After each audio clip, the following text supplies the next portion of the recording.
I decided to go ahead and review the last part of the previous video.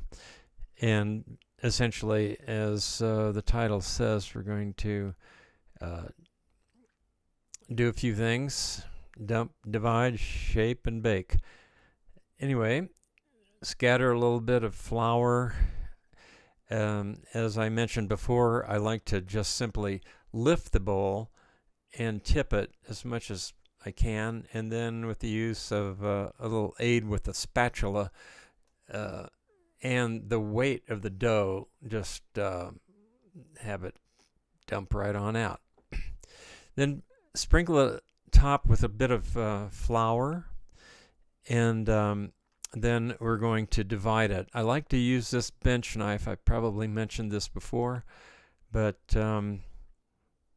it's very helpful. It helps you in a couple of other things as well in preparing this dough for baking. Once you divide it, I just slip the bench knife under, flip it over, and obviously we'll just go ahead and do that as well with this other piece of dough. And then the next thing we do is sort of the first stage of shaping. Some people call this rounding, but it's just the same thing. And that is, you just simply start the process of tightening up the loaf so that it's going to form the best loaf when it's baked. And this is just the first stage. So we just simply fold this dough on itself,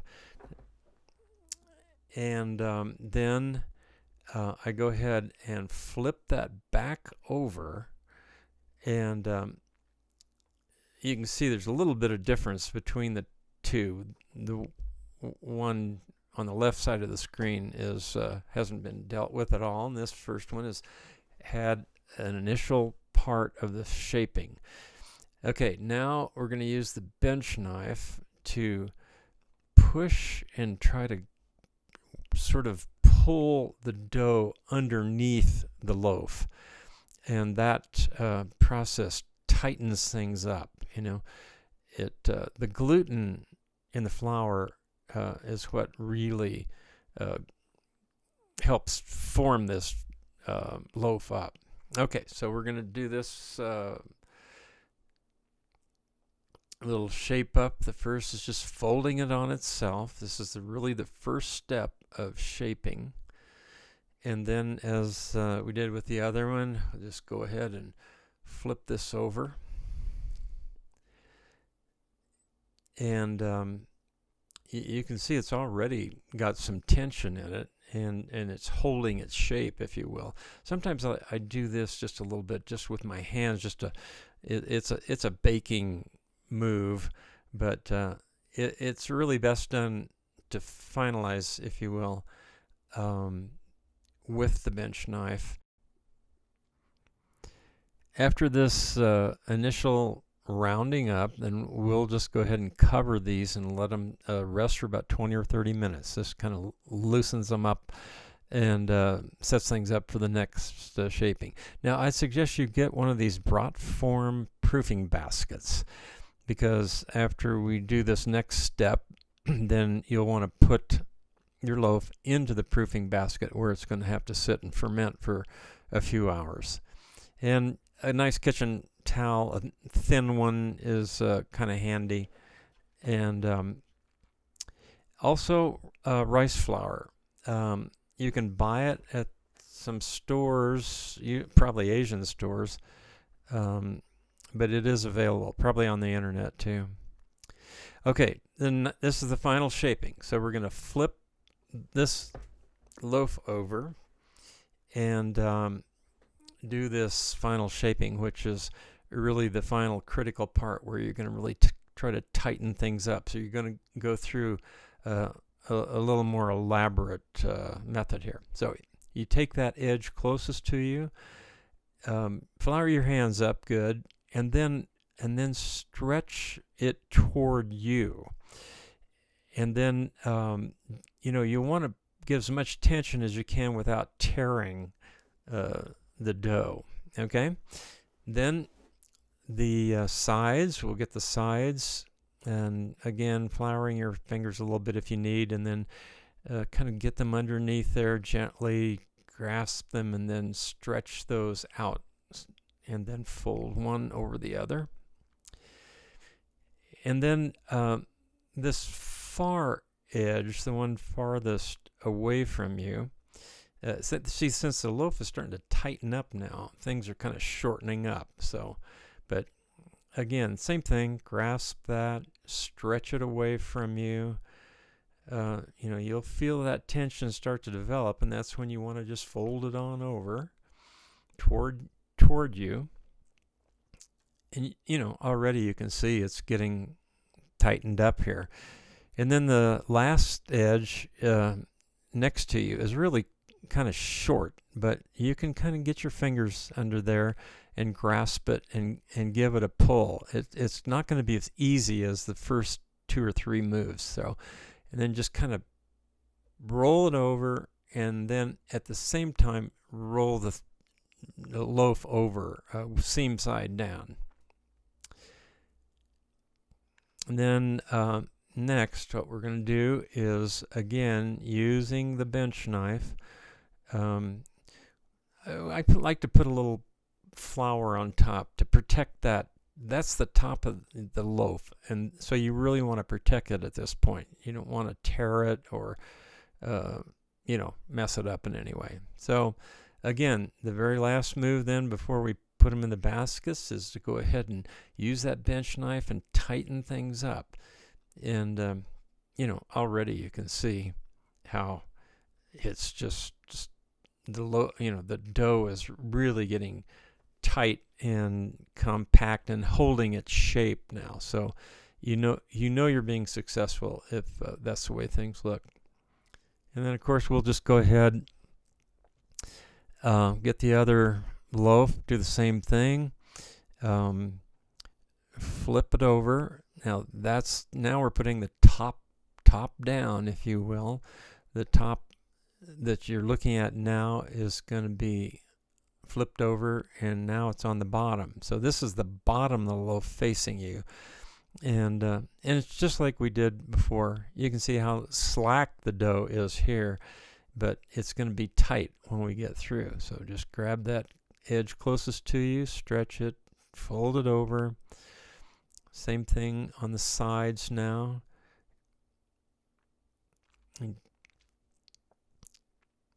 give them a little stretch. Again, don't overstretch. You just want to stretch it until you feel like, oh, it's getting tight now. I'm just going to not go too far because I don't want to tear that gluten net. That's what they call it. There's a gluten net that's kind of holding things in. Same thing, the edge far away from you, stretch, fold it over, and then the final move with here's a little bubble or two. You can see these little bubbles. I mean, the leaven is just like going crazy here. Fold it over, kind of shape it up a little bit with your hands if you want, and then use the bench knife to finish off that shaping. Now, at this point, we're going to put the loaves into their proofing baskets. Again, you can get these brat form baskets on the internet. Some of them come with even a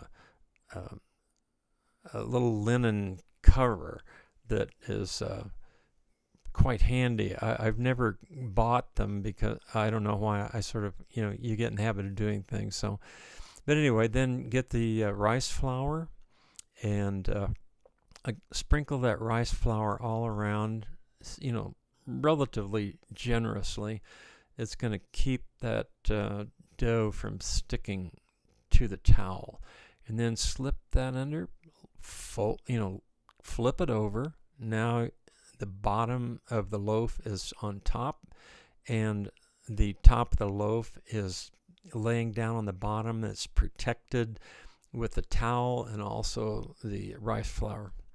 And I sprinkle a little extra rice flour at this point on top and then fold the towel over. You just don't want that towel to stick to the loaf. Just set that aside, and we'll go ahead and do the same thing to the other loaf. So you get to watch this twice. Can't help but assist you in this learning process. So now we got the loaves in their proofing baskets. They're going to have to proof for about 2 to 3 hours, maybe longer. Now these loaves have proofed about 2 or 3 hours.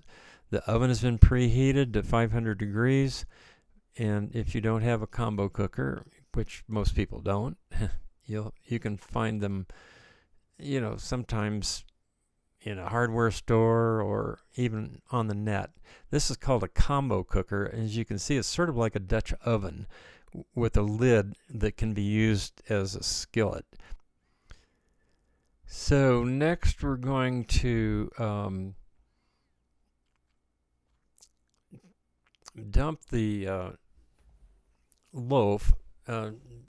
Not dump doesn't sound like the right word, but anyway, we'll transfer it, if you will, to the combo cooker. Here you can see the dough is really puffed up. It's fluffy. It's sort of jello-like almost if you shake it. So we'll transfer it to that sort of skillet part of the combo cooker. And this is a little tricky, but with a little practice, you'll get it down. And just simply gently just tip it over and let the dough just kind of fall into, and then just lift it out. And then next we're going to score or slash the loaves. I've tried a lot of different ways, razor blades, lambs, the whole thing. I found that this scissor just works perfectly, and it just seems to be more effective for me. Then, you don't want to waste too much time. Just get the top of that combo cooker back on, and we'll slide it on in the oven and bake it at 500 degrees for 20 minutes. At the end of 20 minutes, you'll open the door, slide it out, take the lid off, and as you can see, it's puffed up quite a bit. And now you leave the lid off, and then it'll bake for another 20 to 25 minutes, and voila. You're in the big leagues now, huh? And here's what it looks like on the cut surface. First class.